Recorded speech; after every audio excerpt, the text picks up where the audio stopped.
Hey there! Are you ready to blast off into another story? I love stories. I especially love stories about spaceships, faraway planets, and outer space adventures.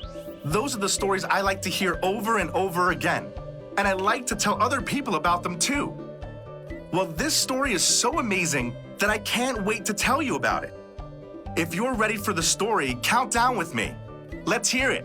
3, 2, 1, blast off!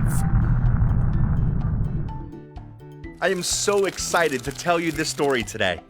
Have you ever had a story you couldn't wait to tell? Maybe you saw a really cool animal and couldn't wait to tell your grandma about it. Or maybe you learned a new trick at the playground and wanted to show your dad or mom right away.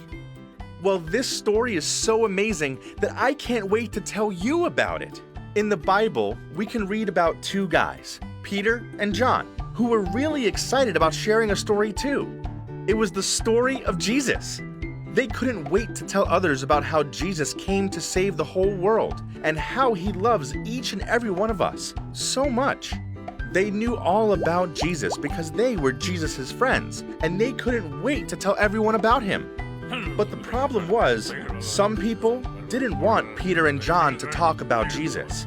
They were the leaders of the city, and they were afraid that people would start listening to Jesus instead of listening to them. So they arrested Peter and John and put them in prison, saying, "Stop telling people about Jesus." You might think Peter and John would be scared or sad to be in prison, but even though they were in a scary place, they kept telling people about Jesus and how Jesus came to save us.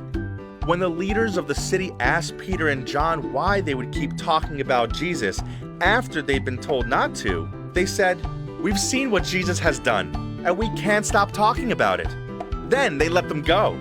Peter and John wanted to tell everyone about Jesus. That's how excited they were. Just like Peter and John, we can share God's story too.